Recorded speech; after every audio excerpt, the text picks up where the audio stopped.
শান্ত প্রকৃতির কোলে সবুজ পাহাড়ের ছায়ায় লুকিয়ে আছে লামা উপজেলার এক স্বপ্নের নাম আজিজনগরের চেয়ারম্যান লেক। আমরা কয়েকজন বন্ধু জীবনের ব্যস্ততা থেকে একটু ছুটি নিয়ে বাইক নিয়ে রওনা দিলাম এক অজানা সুন্দর ঠিকানার খুঁজে। পথটা ছিল পাহাড়ি, মাঝে মাঝে রোমাঞ্চকর, এক পাশে উঁচু টিলা, অন্য পাশে গভীর বন। প্রকৃতির এমন সুন্দর ডাক কোনো ভ্রমণপ্রেমী কখনোই উপেক্ষা করতে পারে না। এমন স্বর্গীয় দৃশ্য দেখতে দেখতে আমরা অবশেষে পৌঁছে গেলাম আমাদের কাঙ্ক্ষিত লক্ষ্যে, আজিজনগর চেয়ারম্যান লেক। বাইরে বাইকগুলো আমরা পার্ক করে আমরা রিসেপশনে গেলাম এবং প্রত্যেক প্রাপ্তবয়স্কের জন্য এক একটা টিকিটের মূল্য ছিল 50 টাকা করে। আমরা যথারীতি টিকিট সংগ্রহ করে আমরা ভিতরে প্রবেশ করলাম। চেয়ারম্যান লেকে পৌঁছে মনে হলো এ যেন স্বর্গের ধার। নির্মল জলরাশি, চারপাশে পাহাড়ের আঁচল আর পাখির কুজন, সব মিলিয়ে এক স্বপ্নময় পরিবেশ। আর লেকের জলটা এতটাই স্বচ্ছ যেন আকাশটা নিজের প্রতিচ্ছবি আঁকছে জলের ক্যানভাসে। এমন স্বচ্ছ জলরাশি দেখে আমরা গোসল করার লোভটা মোটেও সামলাতে পারলাম না। যদিও এখানে গোসল করার অনুমতি নেই, কিন্তু আমরা এমন সময় গিয়েছিলাম যখন কোনো ধরনের পর্যটক ছিল না। একদম ভর দুপুরে আমরা গেছিলাম, যার কারণে সেই সুযোগটা আমরা পেয়েছিলাম। আমাদের আমাদের সাথে এইবার ট্যুরে নতুন ভাবে যুক্ত হয়েছেন আমাদের আনোয়ার ভাই ও শিরোনি শফিল আঙ্কেল ভাইয়ের একটা সাক্ষাৎকার নাও ভাই। আর এদিকে আমাদের হচ্ছে এদিকে আমাদের কি শফিল আঙ্কেল ভাই শফিউল আঙ্কেল ভাই, উনি হচ্ছে যেটা গান ধরেছে সনি সনি বাজালি লক্কা। এই যে যাকে দেখতে পাচ্ছেন এটা হচ্ছে লাল, এটা আমাদের হচ্ছে বলো গান, গান, গান, হ্যাঁ? গান। এবং টেকনাফের ঐতিহ্যবাহী গান নিয়ে আসছেন রে। আমাদের টিমের সবাই যে যার যার মতো করে সময়টা খুব ভালোভাবে এনজয় করছিলাম। এদিকে কামাল খুব নীরবে এবং নিভৃতে দোল খাচ্ছে। তা আমি গিয়ে তাকে একটু হেল্প করলাম।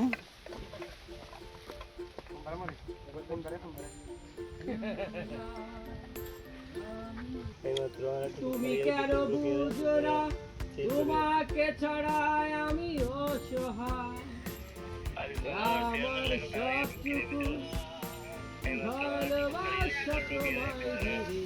সাবধান। আরা হোড়ে আরা হোড়ে আরা হোড়ে।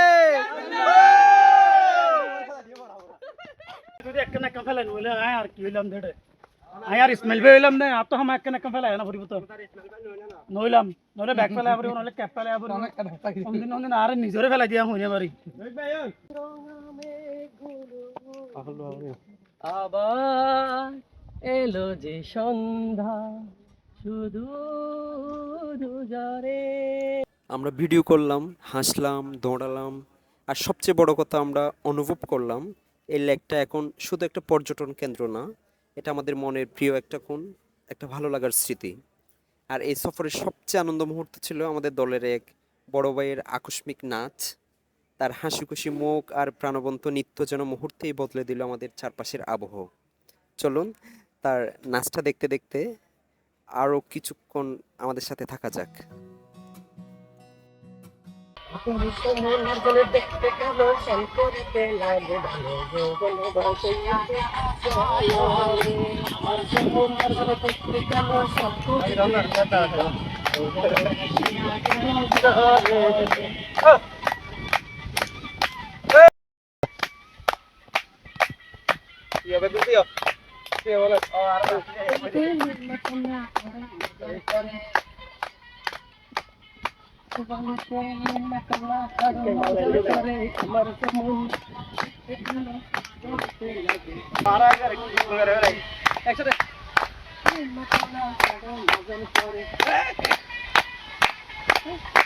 ইসমাইল ভাই নজর দিয়ে ইসমাইল ভাই কিন্তু জানে।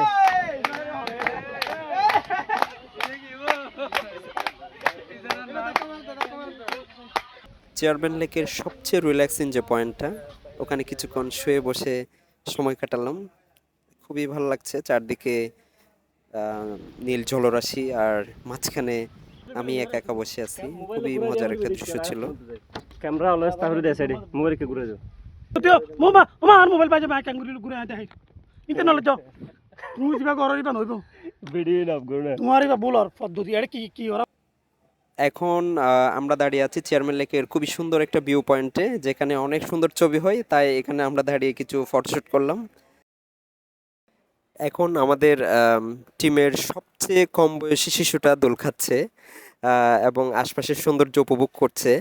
এটা দেখে আমাদের মধ্যে হাসির রোল পড়ে গেল, আমরা ভুলে গেলাম সব ক্লান্তি। মনে হলো এটাই জীবনের আসল রং, বন্ধুত্ব, আনন্দ আর প্রকৃতির মাঝে বেঁচে থাকা। এই স্থানটি নিয়ে যদি আর কিছু বলতে চাই, আসলে চেয়ারম্যান লেক ইতিমধ্যে হয়ে উঠেছে স্থানীয়দের গর্ব এবং পর্যটকদের আকর্ষণ। প্রতিদিন নতুন নতুন মানুষ আসছে এখানে প্রকৃতির সৌন্দর্য দেখতে, নিজেদের ক্লান্ত মনকে একটু প্রশান্ত করতে। এই ভিডিওর প্রতিটি দৃশ্য, প্রতিটি মুহূর্ত আমাদের ভালোবাসা, আমাদের আবেগ আর প্রকৃতির প্রতি আমাদের শ্রদ্ধার প্রতিফলন। এই স্মৃতিগুলো হারিয়ে যাবে না, থেকে যাবে এই ক্যামেরায় আর আমাদের হৃদয়ে চিরদিন। চেয়ারম্যান লেক থেকে বেরিয়ে আমরা গজারিয়ার দিকে আগাই এবং একটা আন্ডার কনস্ট্রাকশন একটা রোড পাই। ওই রোড ধরে আমরা একতা বাজার হয়ে একেবারে বেরিয়ে যাই। রোডটা অনেক সুন্দর ছিল, আমরা প্ল্যান করছি আগামী বর্ষায় আরও একবার এই রোডে আসব। এবং আজকের ভিডিও ছিল এই পর্যন্ত। সবাইকে সাথে থাকার জন্য অসংখ্য ধন্যবাদ।